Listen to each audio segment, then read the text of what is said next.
Good evening and welcome to the 2D podcast as we talk about everything going on in the NFL. We do it each and every Wednesday live via the stream. You can catch us on the Twitter, Twitch, YouTube, Facebook, LinkedIn if you are catching us via the podcast. Appreciate that as always, but you can see us live and be a part of the conversation in the comment section.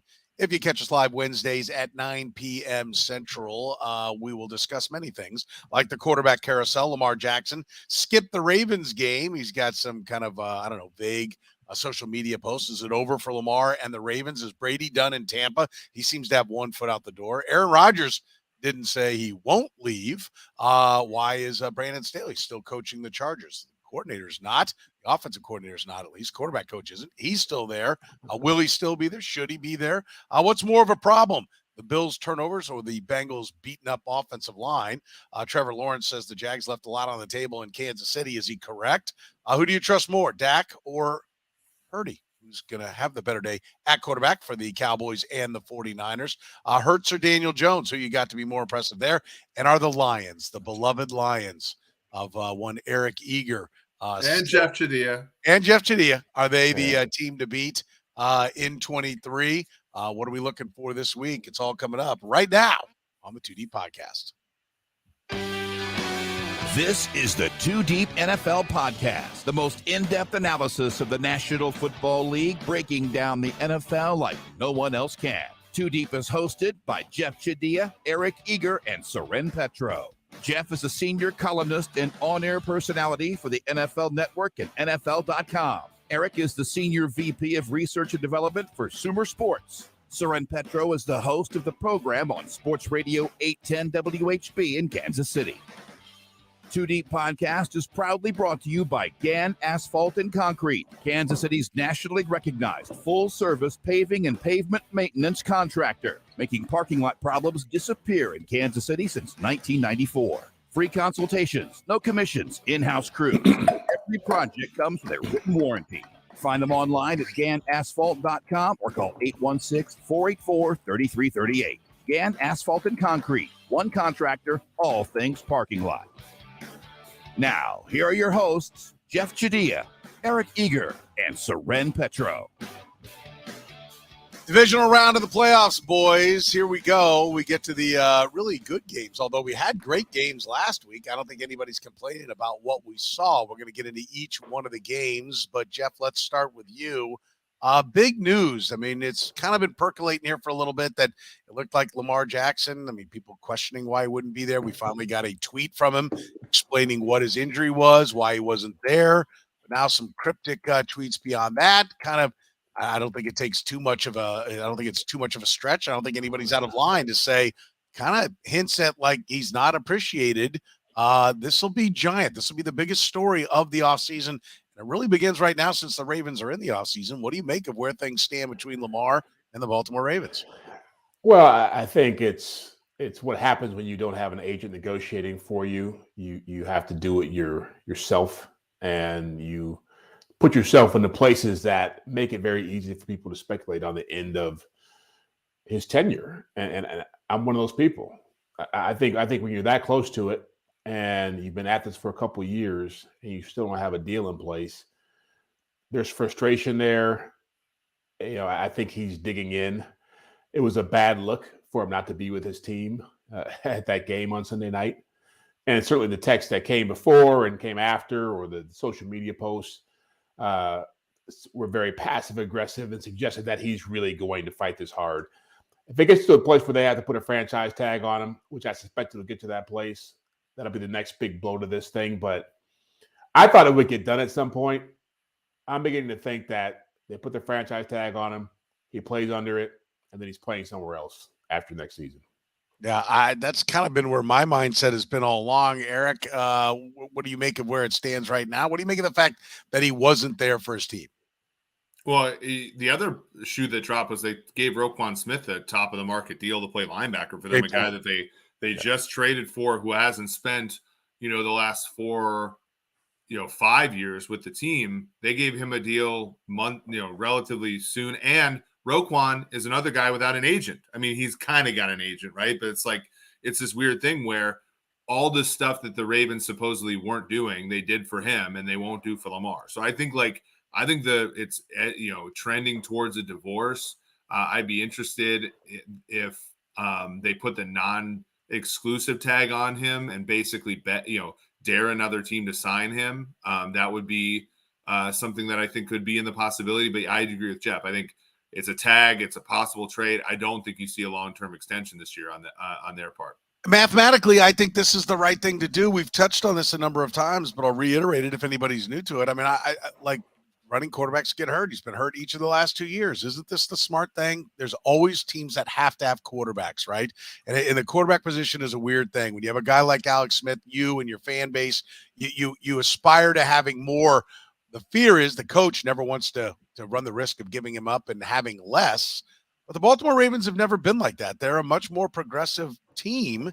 And I think, not playing at the end of the season again is makes it easy. I mean, what is he analytically? What is he mathematically? They're a mathematically driven franchise, Eric. Is he a guy that looks a lot more replaceable than all the sizzle and the sensation of how good he is running? His reality that he's just a very replaceable quarterback.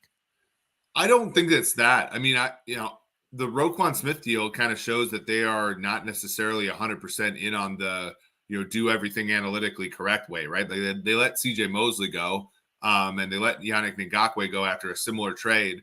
But this, I think, represents maybe a change of direction in terms of them philosophically. So I don't think it's the analytical approach. I literally just think it's the fact that Lamar, not having an agent, not being able to find this, the middle ground there, and what has happened around the league. Kyler Murray got a big deal. Probably didn't deserve it, relative to Lamar at least.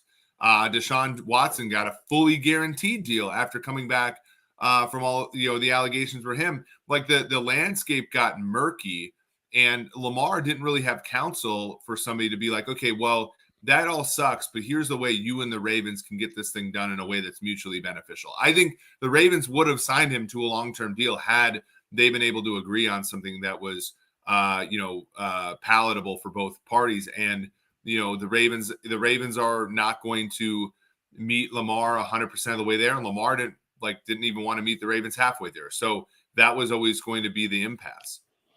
Let me ask you this, Jeff. Eric mentioned Kyler Murray, Deshaun Watson. Neither one of those teams had, success this year. That to me makes it easier to move on. You can look at that and say, hey, they did what they thought was the only thing, that could possibly. We can't possibly move on from these guys. We have to do whatever it takes to get a quarterback in Cleveland. They did it. They didn't win. Right. They now that's different. They knew he wasn't going to play, but still the performance wasn't great on the other end of it.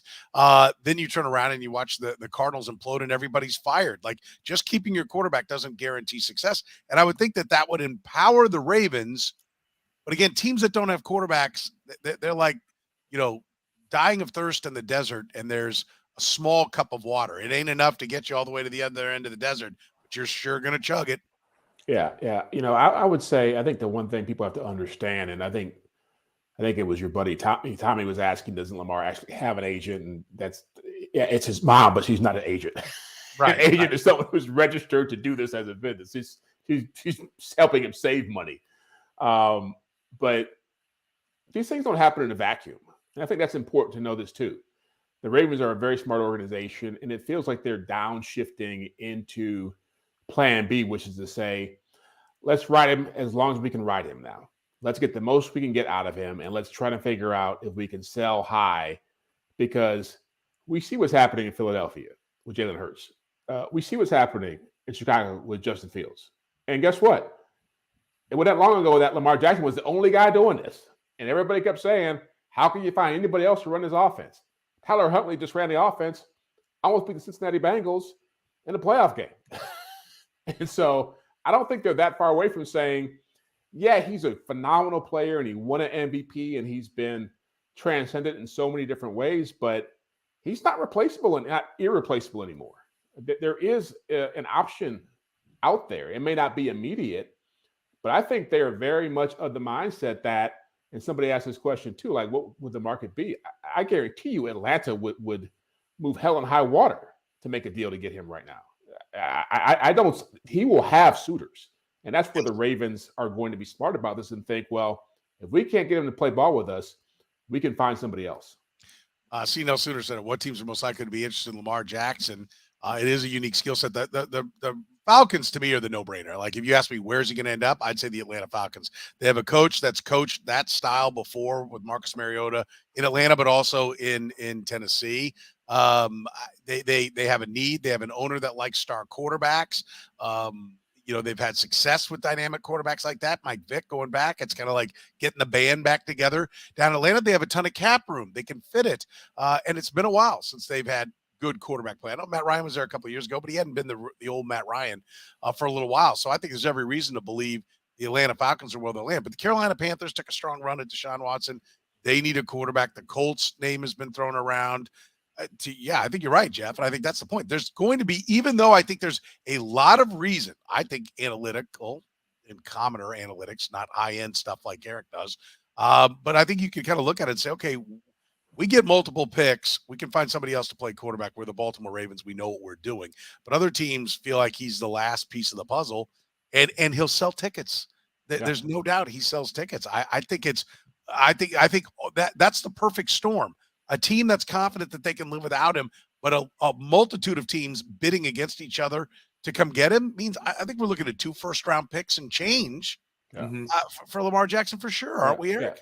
Yeah, and I think the hard part is you laid out the landscape change for the Ravens perfectly. In 2018, Lamar was the missing piece for a Ravens team that had kind of evolved away from Joe Flacco, right? And they had 66% of their cap dollars on defense the first 2 years Lamar was quarterback, including the MVP year. And it just has wide receiver position doesn't, like, no one wants to play wide receiver for the Ravens anymore because of the way that they do things, right? The Ravens have to start over, and they can't start over with Lamar Jackson just because of the way in which they have to run him. He can be the last piece for a team like Carolina. Carolina ran for 350 yards on Jeff's Lions, right? Like that team is ready for that kind of downhill, with the running back, up the field with the quarterback thing. The Falcons are the same way. The Falcons, I think, had a running quarterback, a decade and a half ago in Mike Vick. It could be a similar situation. It could be a similar market. Go to Washington. Ron Rivera Washington as well. Washington, right. Washington could really use him as well. It wouldn't be a long trip for him over there either. There's a ton of teams that are a Lamar away. The only team that isn't a Lamar away is the Ravens. Yeah, I think this is a great point because this is what I think Nick says. It's kind of my point. So teams are just going to rotate running quarterbacks every 4 years before they pay them. Really hard for continuity. Continuity is overrated. It is overrated, and there's a comment. We've had so many great comments in here. I've been trying to fire through them. I'd have to go a ways back, but somebody mentioned, they're becoming like running backs, and they are because of the hits they take. The attrition rate is higher. I don't know that you can't go a second contract, but I don't know how anybody could guarantee. Someone will, because they'll be desperate to sell tickets. But guaranteeing a contract for 5 years on a quarterback, that so much of his game is based upon his legs. He's gotten better as a passer, but statistically speaking, he hasn't come close to what he did when he kind of shocked the system of the NFL. Eric says it all the time, Jeff. Teams smarten up. They learn how to defend. The RPO was something that it was just a mind scramble for the NFL there for a little bit. Linebackers stay home now. They know how to defend it. It's the same thing with Lamar. It's tough for sledding, and he is, and all quarterbacks that depend on their legs do carry a little bit of that running back stigma, do they not? Yeah, they do. They do. And I think, look, they all have to evolve into passers as they get older, or they just go away. They become like Cam Newton. Michael Vick's the only guy who's been able to do it. And he did it after he went to jail. But I think the more important thing to know here is that there's a sea change going on in the NFL when it comes to decision making. And while it'd be great for teams to say, we're going to draft a guy like Patrick Mahomes and have him for 10, 15 years, and that's how we're going to do business. Most of these GMs out here are looking at like, I got 2, 3, 4 years at best to make it happen here. And so I can't worry about whether this guy is going to be somebody we're going to keep around for 10 years. I need him right now to be special and to be great. And if he is, then I'm buying myself some time to do more damage and create more things that I want to create. And ultimately, it's a more efficient business model to have a quarterback on a cheaper contract. And so even if you are recycling through them, to Eric's point, continuity is a lot more overrated in the league today because what you want to have is salary cap space and you want to have options. You don't want to be saddled with a quarterback who, whether it's Kyler Murray in Arizona or Aaron Rodgers now in Green Bay, where it's like it's not working out. And you're sitting here saying, we can't make any moves because this guy costs too much money. Well, and the risk, Jeff, I think the risk is two directional when it's veterans, right? Because, what you really want, and this is what a long-term deal affords a team, but, when you continue to go on, like, you either have to commit to a player long-term like Mahomes with the Chiefs, or you have to have rookie guys because otherwise the costs are no longer fixed. If Lamar went out there and had an MVP season this year, the price tag is astronomical. If he obviously tanks, that has negativity in the other direction. But like rookie deal players, when Mahomes came out and threw 50 touchdowns in 2018, his price was fixed for 2 more years, right? And there is a value added to that as well. Not only uncertainty dampening when you do good things, but also bad things. Yeah. One other thing I wanted to hit on the Ravens. I saw this from Big said the OC is bad. Just look at them not giving the ball to their best player in the red zone late in the game. Settle down. Okay. J.K. Dobbins was averaging 4.5 yards a carry, not 9. And J.K. Dobbins has had a couple of good games coming down the stretch. He doesn't really catch the ball well. J.K. Dobbins needs to pipe down. If you ask me, I don't know, Jeff. Am I wrong? Now. Like he's and I think this is part of the reason why I think they have a culture issue. One, that he sounded a lot like Marcus Peters. Who is in that locker room as well, who's always happy to pop off. And then you've got the quarterback who's clearly sending veiled shots against the organization. That's another reason why he's got to go, is because you got to clean this situation up. Yeah, that's the bigger issue, is that that locker room is starting to become very fractured, or at least the franchise is becoming fractured, where the players who like him and love him are like, you got to keep him around. And I'm sure he's lobbying them to do his bidding. And that it's very hard to win football games when you have that going on. Says a lot that John Harbaugh was saying 5 weeks ago, he'll be back in a week or two. And now we're where we are in the situation. I think he's given them great cover with his injury history the last couple of years to make this move now. I just think that not having him on the field at the end of seasons, not having won a playoff game in 3 years, they're in a great situation to say this is not worth investing the kind of money he wants. Yeah. No doubt. Let's turn the page, talk about Tom Brady. Is he done in Tampa? Losing season, went out with a whimper against the Dallas Cowboys. Is it over? Should it be over, Eric, in Tampa for Tom Brady? Should it be over for his career? Yeah. Somebody asked me today on air, like, where I see him playing next year. I said Ottawa, Montreal. The XFL starts in a couple weeks. The USFL that waits until about Easter to start. That man was sitting on the bench, and I felt bad for Tom Brady for the first time in my life. Well, looking at his face and how you're a sucker. You're an absolute sucker. I mean, think about him. He lost all that crypto money. He lost his wife, all so that he could go out and get his ass kicked by a team that missed 4 PATs in a Monday night game called by Joe Buck and Troy Aikman. Like, he's done. He's cooked, man. He's cooked. I'll quote Adam Hill from the Las Vegas Review Journal, who covers the Raiders. If Tom Brady plays football next year, it will be for the Raiders. Is he right? Is it the Raiders? Could he go back to the Bucs? Is he done? What's your read on this? He's not going back to the Bucs. I mean, that's the look I saw was, okay, this party's over. Like, I've enjoyed it. It's been fun. I got a championship out of it, but this team got a tan. Yeah, got hung at Derek Jeter's pad for a while. That's right. But this chapter is closed, and so I'm not. Look, your guy Adam is pretty plugged in there. So I'm not. I think the Raiders are the most obvious choice for him to go, given his relationship with Josh McDaniels and the legacy they have at quarterback now. But he's going to have people calling left and right. I mean, I still think the Jets would be very excited to have him playing quarterback. I know his son goes to school in New York City with a friend of mine's kid, so he'd be very close to him, obviously. I think those are the two most obvious choices, but he can still play football. I don't think he even though some people were saying he didn't want to get hit and all this stuff the other night. You put him on a team with a good defense and a good supporting cast, I guarantee you he will be fine. And guys like him, they got to be knocked out of the game.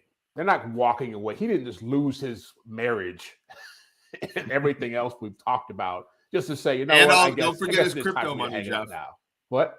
Don't forget his crypto money. We forget that not like 2 decades ago, Mark Brunell lost all of his money in real estate and had to be a backup quarterback for 5 years after that just to make enough money to live off of. Like the crypto money probably is the reason he's going to keep playing. There's no way he lost it all in crypto money. There's no way. There's no way he lost his supermodel wife just to throw passes to something called Cade Otton. Jeff, Soren said on air today I wasn't funny. I'm trying my best to like. All right. Yeah, keep it going. I said it mostly as a joke, but there was a lot of other things going on. I love how you pulled things just a little snippet out of something that had a lot of context to it. Yeah, true. Well, I know Soren's old enough to remember Jerry Rice playing in Denver, Emmitt Smith, end of his run, Muhammad Ali fighting bums, Michael Jordan wearing that Wizards jersey. These guys at this level, they have no sense of perspective. That's how they got there in the first place.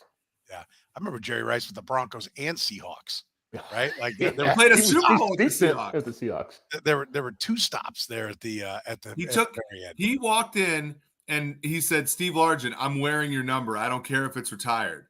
And he wore it. I'm like, that's yeah. All right, let's talk about Aaron Rodgers. Of course, he did his sedate. Eric likes to call him, what is it? A fake smart person. What is it you like to do? With his books behind him whenever he's on TV. He did his deep thought post game and then hits the couch for a little counseling with Pat McAfee and seemed to be like, I'm not getting quite the attention I wanted here. So yeah, I might play someplace else. Like what do you make of where Aaron Rodgers' situation's at? I look at it like the Green Bay Packers brain trust has to be thinking we made a huge mistake, coddling this guy, giving him the money, thinking this was all going to work out. I mean, he's basically put them right back into a situation where they have no idea what Jordan Love's going to be. It's even worse now because he has started to decline some. He's still, a good player, but he's not an MVP caliber player anymore. He doesn't want to put the work in. I've talked to enough Packers fans who their biggest complaint about him was that when he got that money and they lost Devontae Adams, he was down in South America doing whatever, smoking whatever, and they had all these rookie receivers up here running around. And when they had to play together, after he sat the whole preseason, he was frustrated with them. And so I like Aaron a lot, known him for a long time, but he's not being a leader anymore. And so I don't – he's going to play next year, I guarantee, because he's going to take the money. He's going to come back, be more issues. He's not going anywhere else. Who's going to make that deal for that contract knowing what he's bringing to the table now? Who's in a position to do that right now? Who wants to do it? I'm with Jeff, Eric. I mean, I think the guy just needs attention, man. Like he's the only guy that actively seeks getting on camera during the off season. Like, hey, dig me. Like he's not going anywhere because he didn't get the Jeopardy gig. He found out, I guess I'm not that good. He's not going anywhere. He's gonna be a Packer. I've never seen somebody more uncomfortable in their own skin than Aaron Rodgers. Okay, and so. If Rodgers had any level of comfortability in his own skin, he'd look himself in the mirror and be like, I won a Super Bowl. I was an amazing football player in Green Bay. It's over, Johnny. Time to retire. That man, though, cannot – like that's why he says stupid stuff like that. Like, I played for a different team. When you signed a literal contract that's going to make it almost impossible to play for a different team, he's just not comfortable in his own skin. That's why we found out dead ass the day he won the MVP that he had a fiance that like no one had ever heard of. And then like, of course, like, then he breaks up with her like 6 months later. Like the guys that we never heard of or seen him in the same room with. Correct. I mean, there are theories, but like my thing is like and that's why all of a sudden a guy whose parents were chiropractors and he grew up literally in California just started doing mushrooms this year. Like my guy is just lost, and so I don't think anything that he's going to say is going to be like anything I'm going to take seriously. He's going to play for Green Bay. It's going to suck. It's not going to be fun. He's going to get swept by Detroit next year again, and it's going to, it's just going to happen. I do love how he seems to be the only guy that doesn't get the cap implications that come with trading or cutting. Yeah. Like he's the only one that doesn't seem to get that one. Speaking of great, Gann Asphalt and Concrete, proudly serving the KC area. They are the ones who bring you our fine podcast here, and they are fantastic. Getting rid of any and all parking lot problems. Gann Asphalt and Concrete, one contractor, all things parking lots, free consultations, no commissions, in-house crew. Every project comes with a written warranty. You can call them right now. Tell them you heard about them on the 2D podcast, 816-484-3338. If your business has any kind of parking lot problems, they solve them all. Every project comes with a written warranty. I want to underscore that. They're nationally recognized. Gann Asphalt and Concrete. Find them online at gannasphalt.com. Jeff, why does Brandon Staley, and I'm not saying this because he couldn't possibly have a job, because there is a reason to stay the course with a guy who just took a team to the playoffs for the first time in several years. But why really does Brandon Staley have a head coaching job with the Chargers still at this point? Because he's with the Chargers. I mean, that's the easiest answer. I mean, there's two types of organizations in the NFL. There are the teams that have a ton of money and owners who made their money elsewhere who don't mind, eating money when things aren't working out or don't mind taking big swings for big coaches. And then you have family-owned teams that are more frugal about it and are not as likely to go out and spend money on big-name coaches and will be more loyal to coaches who they think can develop and be cost-effective. And Brandon Staley is exactly that for the Chargers. Now, I tend to give him, I think after the game on Saturday, I was like, if he gets fired, it wouldn't be a surprise and it would probably be justifiable. They've had winning records the last 2 years, and it's been funky, and they've definitely chargered. They use that verb, but they were picking fifth in the draft the year before he showed up. So there's been progress. He has a ton of talent around him. I think that somebody was going to get fired, and I think we would all agree that if it wasn't Brandon Staley, Joe Lombardi was going to be the guy and the QB coach. I think he just kind of got thrown into the mix just for kicks. But their biggest charge, no pun intended, is to figure out how to make the most of Justin Herbert's last 2 years on this contract. Unlike Eric, most people think he's wildly talented. Most people think they should be doing more with him. They have a weird mix of talent around him. And I think when you look at what Buffalo has done with Josh Allen, what the Chiefs have done with Mahomes, what the Chargers have done with Joe Burrow, they've put incredible receivers around them. I think Keenan Allen's aging. I think like 5 years ago, he was pretty special. I think he's at a point now where you have to think about, okay, what do we do here? And Mike Williams can't stay healthy. And so and their run game obviously is an issue too. So they could play at a higher level. I look at what Ben Johnson, who we'll talk about later, has done with Jared Goff and that offense in Detroit. The same thing should be happening with the Chargers under Brandon Staley. Yeah. How about it, Eric? I mean, is there a real reason I can give you many reasons to fire him, but are there real reasons other than the fact that the Chargers seem to, since firing Marty Schottenheimer after a 14-2 season, want no part of a strong-willed coach, like the idea of Sean Payton being there? They seem intimidated by top-tier coaches. Besides that, is there a reason that he's still the head coach? Well, Peyton's reportedly wants 20 to 25 million, and then it would also require at least one first-round draft pick to trade for him, probably two. So I just think they're priced out of that marketplace, right? So that is, I think, the reason they're not going after Peyton. But yeah, they've not had a strong-willed coach since Marty, and it's, I don't disagree as much with Jeff. I think Herbert is immensely talented, and I think the problem with Staley is that when you have like two kind of,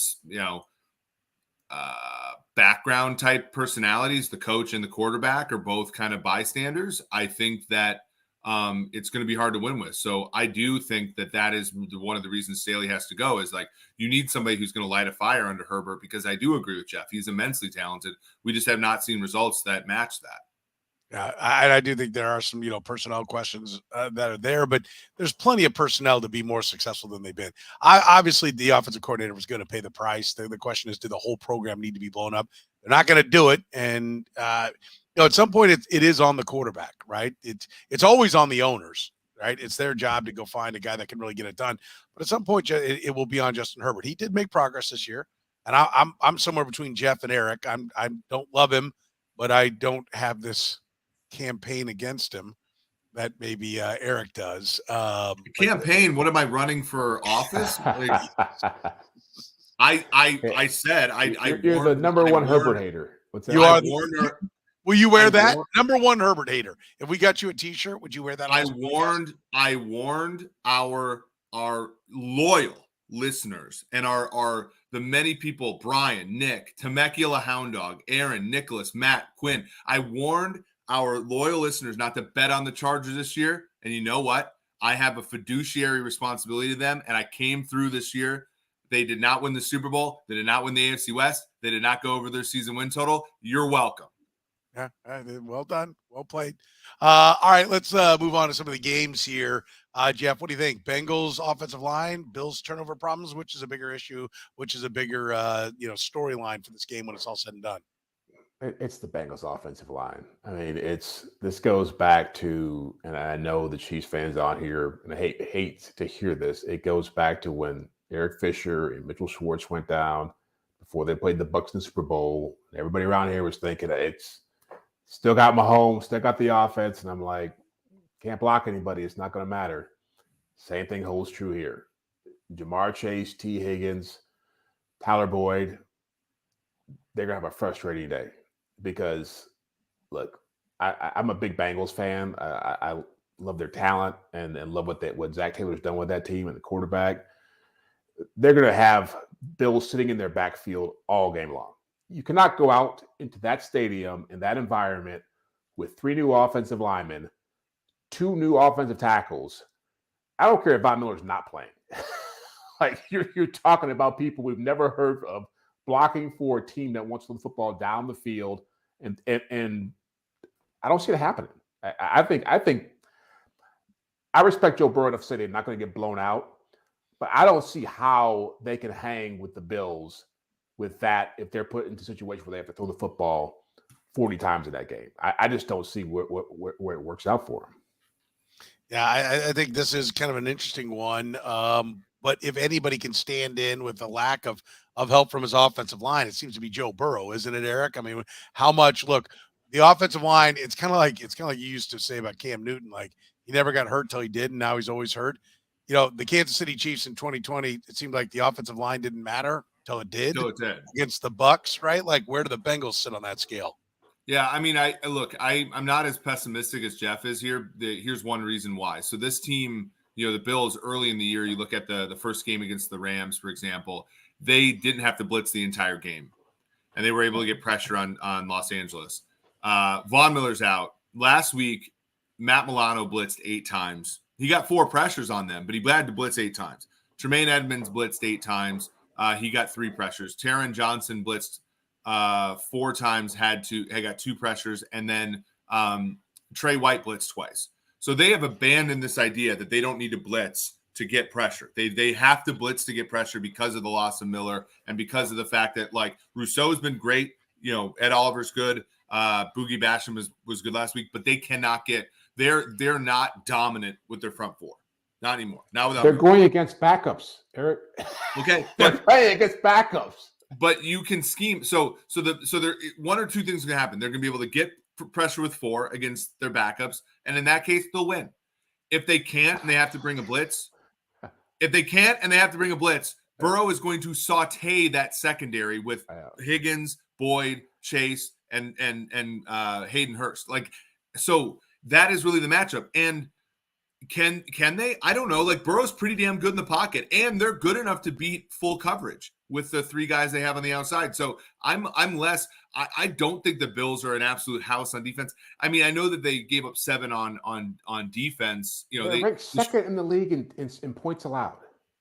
Yeah, but some of that's season long stuff, and some of that is playing a schedule. It's all season long, but it's also it's the biggest sample size in 1 year you can have, the whole season plus a playoff game. I mean, there is something they weren't great in the playoff game against the third string quarterback, mind you. That doesn't help, but I mean, listen. I mean, the Bengals did waltz down the field on them in the first 2 drives of that game before we had. That is fair. That is and my issue is the thesis about the offensive line not mattering is if your receivers can win in 2.5 seconds or less, and if your quarterback can process. That is true about the Bengals. So the question is about magnitude.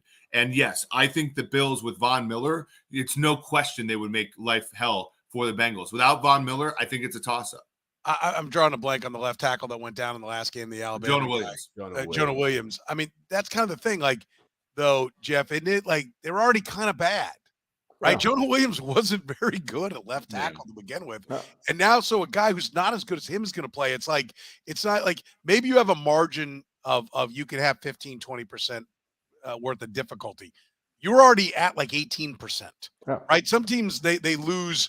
They've got 4% difficulty. They lose 10 more percent. They're still at 14. They're still in that acceptable range. They were barely in the acceptable range on the left side, if they even were to begin with. And now, you know, what ran out there afterwards was not compelling. Yeah. And how many yards did they gain against the Ravens? 234 total yards. I mean, and the Ravens aren't walking out there with, you know, this fearsome force. Ravens have a better defense. The Ravens have better defensive personnel than the Bills, right? Well, why was the Bills' defense better? Yeah, that would be my point. Well, I mean, the Ravens had to play the Bengals twice, and schedule difficulties, right? The Ravens were second in the NFL in defenses after they got Roquan Smith. I need to start taping the points that you guys make, because I need to keep a pen, because Jeff was quoting yardage stats, and I don't know how many times I've had yards. Like, it's points that wins games, and Jeff is quoting the yards, and then you're up here, Eric. You know, is it opposite day? You guys are juxtaposed from where you would normally be. My whole point is when Eric knows this, is that when you have offensive line problems, I guarantee you the Bengals are not going to walk out there 3 wides. Tight end, Joe Mixon in the backfield. Okay, well, here we come. People are going to stay in to protect. They're going to have to change their whole blocking scheme to deal with what they have up front. And when you do that, it makes it much easier to cover receivers, much easier to double people, because the numbers don't favor you. Yeah, if it's just, hey, we got 5 guys and Burrow can pick guys apart, that's great. But he's going to have people in his face constantly. Okay. I'm assuming doing the math because it's 16. The Ravens gave up 18.5 points a game. The Bills gave up 17 points a game. Like it's like after they got Smith back, like this was a good I think the Ravens defense is actually better and more healthy than what the Bengals were. And the Bengals did struggle, but also part of their putrid productivity was the fact that the Ravens had the ball like the whole game. Like, it was a time of possession thing more than it was that could happen too.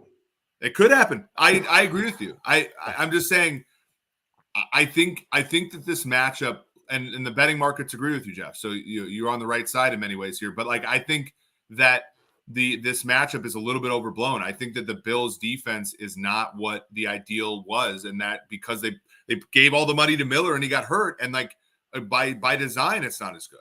Eric, you mentioned the betting market, and I think one of the things that's of note, the line is at 5.5, so it's still in that tease down mark. So that's of note that, you know, the teasers are still in play, so they're not ready to push on up towards the Bills at 7. But the plus 200 at 5.5 is a large number, right? For the money line. For people who don't know, that means you bet $100 on the Bengals to win. You'll win 200. You get your 100 back plus 200 more. And oftentimes at 5.5, you can see that down as low as plus 150. Like, this is, they're not moving the line because to me, you tell me because I look at it quite a bit, but you look at it way more than me, and you understand the math behind it even more. But to me, they're saying the Bengals aren't going to go away. They're hanging around in this game, and they've got a puncher's chance to throw the big play at the end and get the touchdown.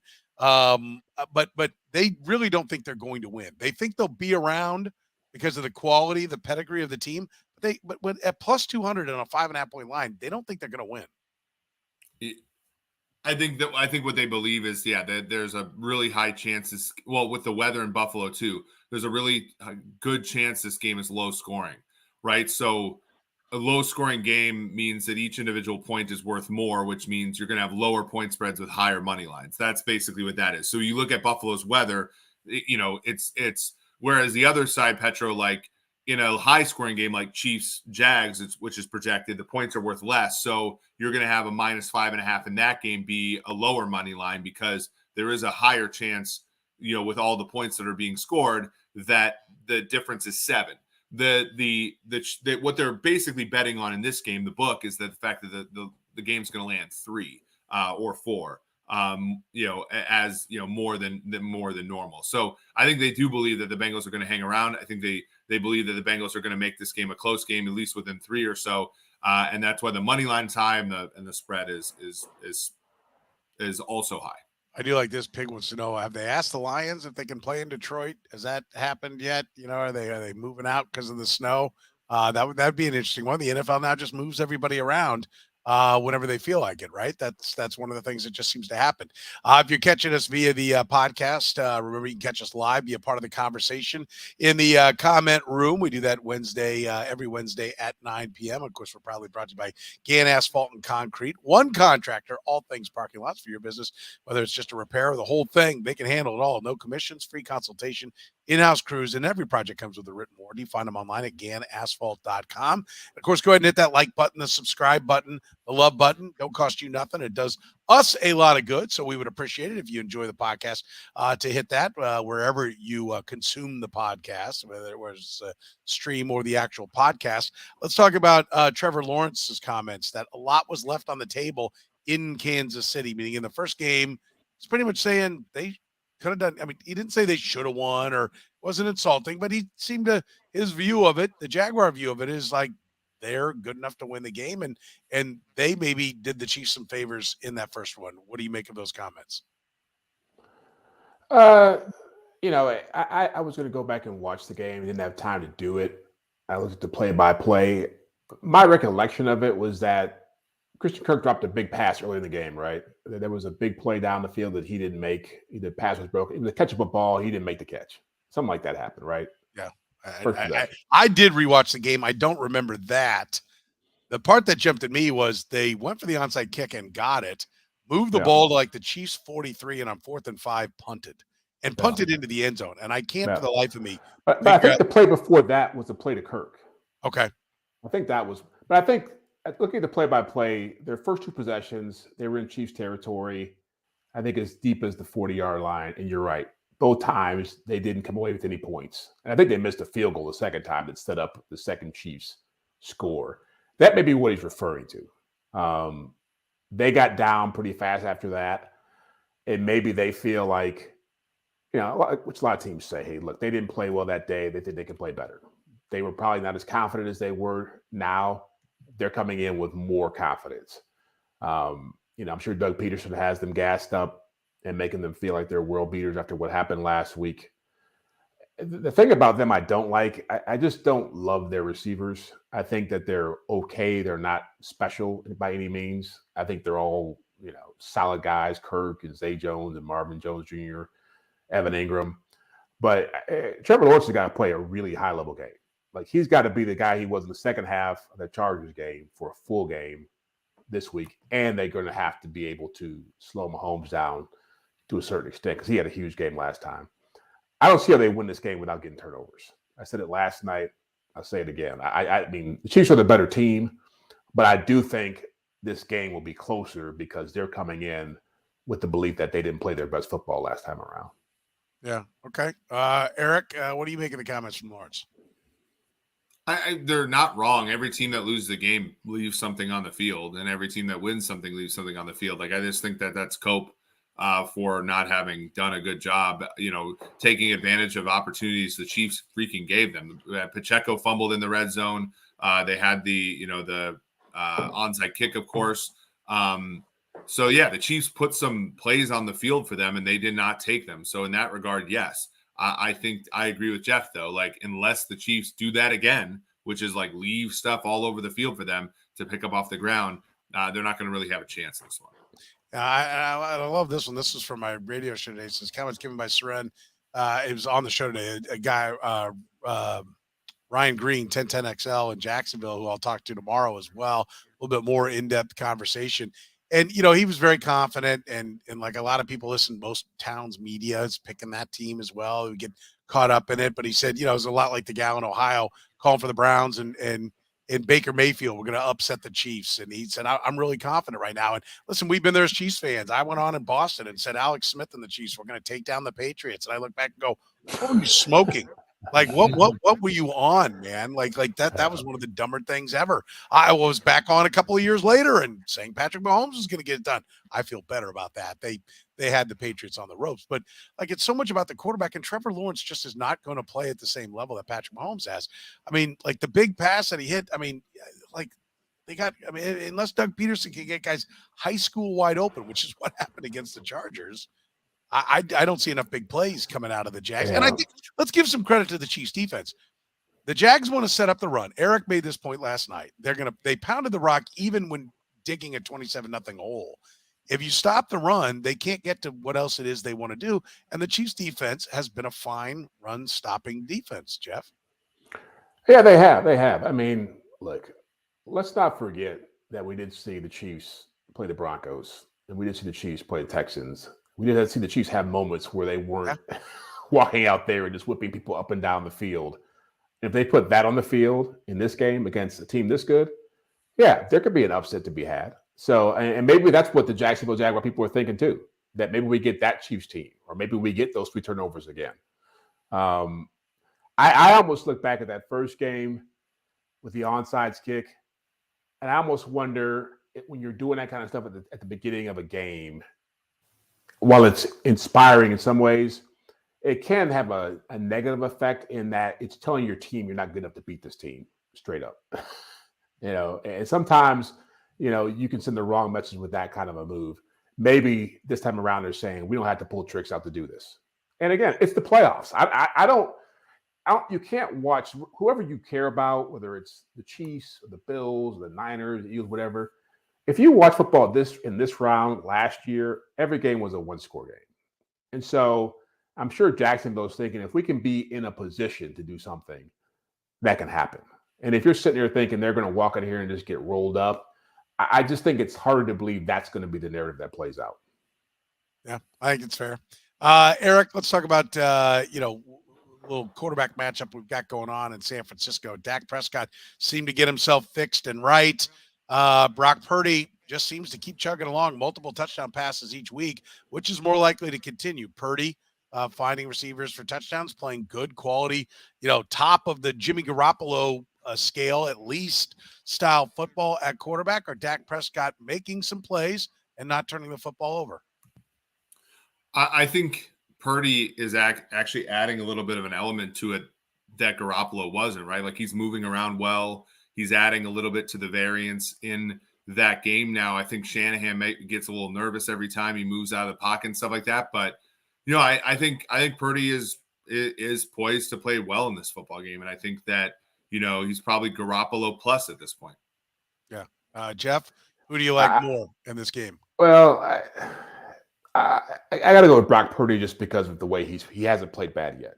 And I'll be curious because you're not a Kyle Shanahan fan, but having him play this guy this long and having success, it has to change your opinion of his ability to coach in this league, because I didn't think the Brock Purdy show was going to be going on this long, and it's still going pretty strong. They're winning because of him now, not just because he's holding a place for Jimmy Garoppolo or managing the game. There is a level of I don't want to say gambler to him, but he's definitely confident in his skills. He's a baller. He's a guy who's going out there and making plays for them and playing within that scheme. But Dallas will be an interesting challenge just because Micah Parsons being in your face a lot can make you quiver a little bit.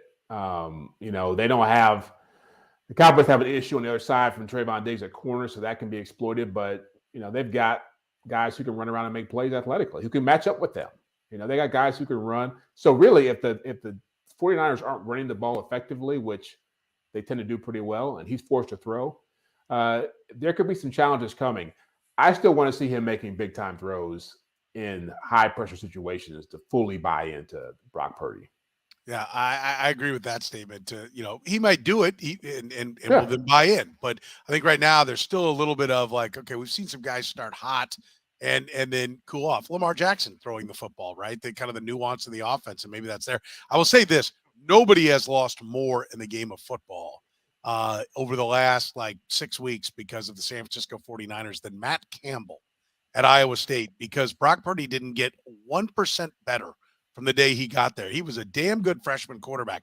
And when he left, he was a damn good freshman quarterback after 4 years of starting at Iowa State. There was no development whatsoever that happened there. And now he steps forward and is playing like the modern version of Tom Brady, even lower draft pick that's now guiding the talented team into the playoffs. I do find that amazing. I'm actually going to roll Dak here. And I'll give you, Eric, this. It's where the line sits. Dallas is only getting 3.5. San Francisco's being called the best team in the NFC. Cowboys are only getting 3.5. The money line's plus 162. That's kind of a low number. The Niners aren't even 2-1 on that. I mean, am I missing something here? Aren't they begging you to bet the 49ers here? And doesn't that mean I race in on the Cowboys again this week? The book never begs you to bet anything. Yes, they do. No, they don't. They do. The book doesn't care who wins. Their edge is the big. Their edge is the big. That's not completely true. I disagree with that. We'll move on. But I do think Dallas is the only side. But yeah. Okay, so then you agree with me. But I disagree with your reasoning. That's my. Okay, that's fine. It doesn't matter if my reasoning's right. All that matters is if I get to the right side. Really? Yes. All that matters is if I win. The Vikings 13 wins. Didn't matter how they got there. Just mattered that they got there. I went 6-0 on my parlay last week on the teams. It didn't matter if I picked them because of uniforms or mascots or which town I like better. I went 6-0. I got to the right side. That's what matters, is it not? In hindsight, no. But in foresight, yes. Okay. The reasoning, I love it. I think that's great. I think it's great. All right, let's press on. You don't need to hear any more about my hack betting as it goes on from here. Jeff, let's talk about Jalen Hurts versus Daniel Jones. I feel bad, but this is what happens when you run your quarterback. Like, he comes in with a bum shoulder. Jalen Hurts hasn't played that well the last couple of games. Daniel Jones is being credited with taking a sack to keep the clock going. Talk about cheering for your kid making their first poo on the potty when that's the hype that goes on the broadcast about Daniel Jones. But that's the quarterback matchup. Who impresses more in this game in your mind? Jalen Hurts. And I'm happy for Daniel Jones. Had a breakout year. He got the Vikings piss poor defense in his playoff debut. He's not going to get that kind of success against the Eagles defense. The first time these teams played, it was 48-22. Second time they played, it was a meaningless game. They weren't playing their best players. I just don't see where they're even in the same ballpark as the Eagles. And so Jalen Hurts, I don't think he's going to go out there and do everything that he's been doing all year long. I think they will still be cautious with him, and they'll have probably some design runs, but nothing that's going to put him into a situation where he can't get to a sideline or get down fast, and he's not going to be sneaking the ball like they've been doing on some of these fourth and short situations. But they don't have to. The Giants have hardly anything on offense. Their success last week was all about the Vikings defense. I just feel like Jalen Hurts, I don't think he's going to have a phenomenal day, but I think he'll be solid. They will win, and they'll move forward. Yeah. Eric? I think the Eagles are going to pulverize the Giants. Yeah, I do too. It's a cute little story, but come on. No.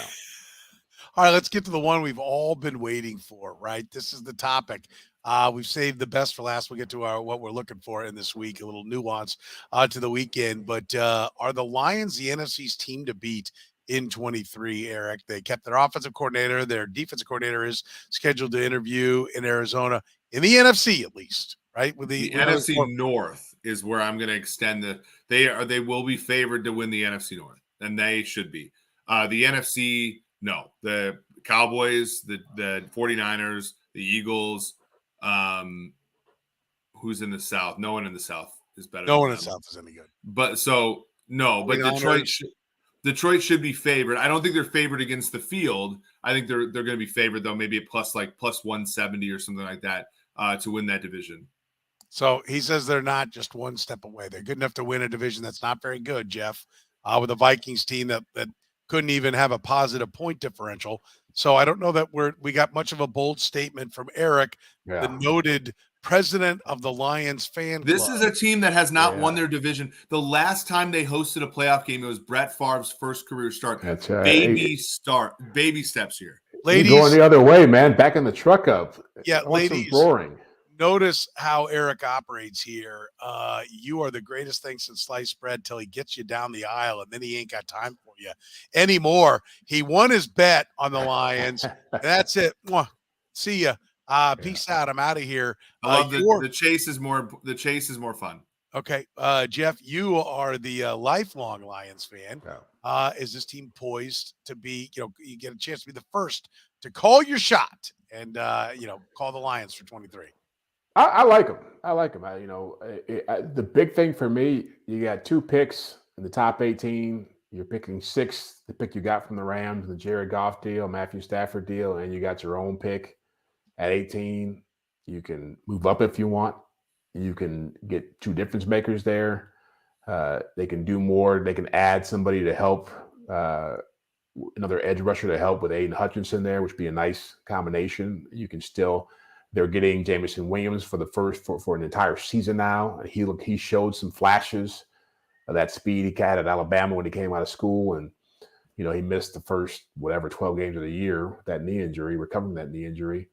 So yeah, I think that Ben Johnson staying there is big.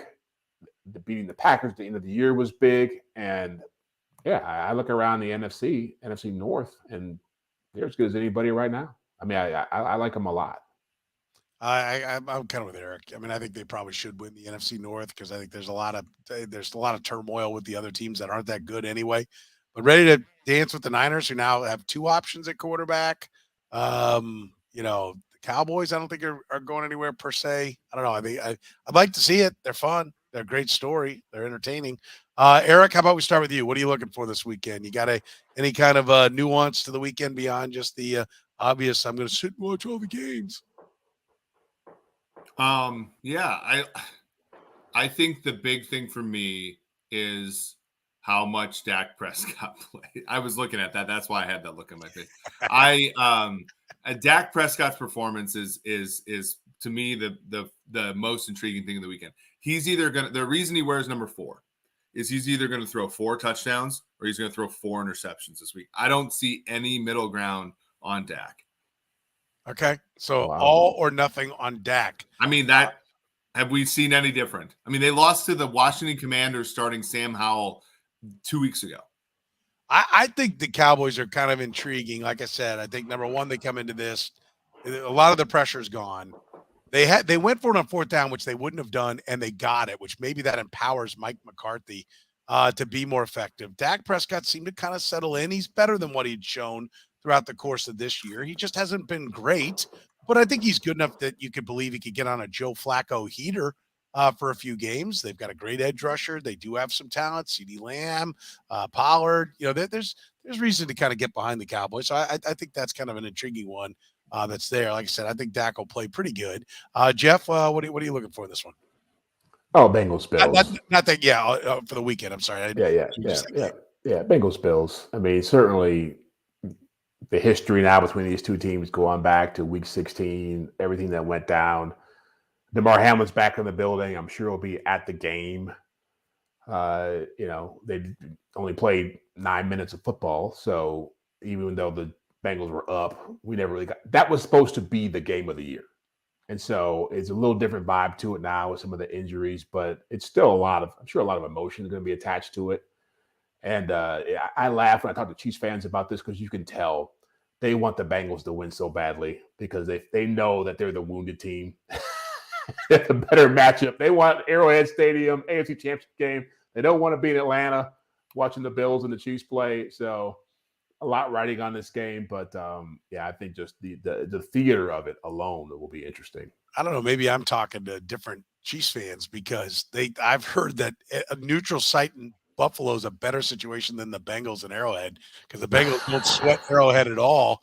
Yeah. And so wounded or not, I know some folks that would rather have the Bills. I think if you're the Chiefs, you want to right the wrongs. Let's settle all family business en route to the championship. Let's get you've beaten the Bills before. I know they've taken 2 of the last 3, but this 0-3 against the Bengals and Joe Burrow needs to end. I guarantee you Patrick Mahomes would love to see a shot at Joe Burrow and the Bengals and to fix that. By the way, I will first start with this and echo the sentiments of Brad. For Chiefs fans out there, Eric Eager, stay the hell away from Arrowhead this weekend. Let's keep you away. Well, hey, Petro's doing his part. He said that under no circumstances can you stay in my basement. So, that is not true. I'm Petro. I'm kidding. Okay. So I just want to be clear because you can stay in my basement. You just can't bring half a dozen of your college buddies like you wanted to do a couple of weeks ago. No, I never asked though. Yeah, no, I know you didn't. I'll tell you what. Listen, I love the fact that every quarterback is 29 or younger. Dak Prescott's the old fart at 29. I think isn't second youngest Patrick Mahomes at 27. 27. Yep. I mean, that's an amazing changing of the guard. And as Joe Burrow staked his claim to being one of the true elites last year, and he had to validate it this year by playing at a high level, and he has done that again. But there's such opportunity here for the quarterbacks. It's not necessarily one game that I'm looking at in this. It's the quarterback play. We have amazing new, fresh quarterback stories. Brock Purdy is fresh. Daniel Jones just getting into the Alex Smith category is fresh. Another running quarterback trying to play hurt in Jalen Hurts. I think that's a great story. Allen versus Burrow is a great story. Trevor Lawrence, a 1-1 arriving. I think the quarterback stories here are such a fresh and vibrant one as opposed to listening to Aaron Rodgers' stoic press conference or Tom Brady's smug smile. No offense to those guys. They're great and brilliant players, and I've enjoyed watching their careers. Some fresh blood and some new stories. I think it's awesome. I think that to me is my highlight of the weekend. Just what quarterback's going to write, because now's when you can really stake a claim to something in the NFL, and they're going to get a chance to do it this weekend. That's what I'm looking for. All right, that's going to do it for us here on the 2D podcast. Hit that like button, that love button, the subscribe button. It don't cost you nothing. Helps us a lot. Hey, if you need anything with your parking lots, we're serious. Gann Asphalt and Concrete are absolutely fantastic. Free consultations, no commissions, in-house crews. Their work is amazing. If you go to that website, gannasphalt.com, you will see, beautiful work that they do. Best in the business. Great KC company for those of you that are here in Kansas City. Check them out. Support them. They support us. They support the podcast. We'd love it if you'd support them as well. Find them online at gannasphalt.com. Tell them you heard about it here on the 2 Deep podcast. So for Jeff Chadiha from the NFL Network, Eric Eager and his hair from Sumer Sports, my name is Soren Petro from Sports Radio 810 WHB, saying thank you very much for joining us here on 2 Deep.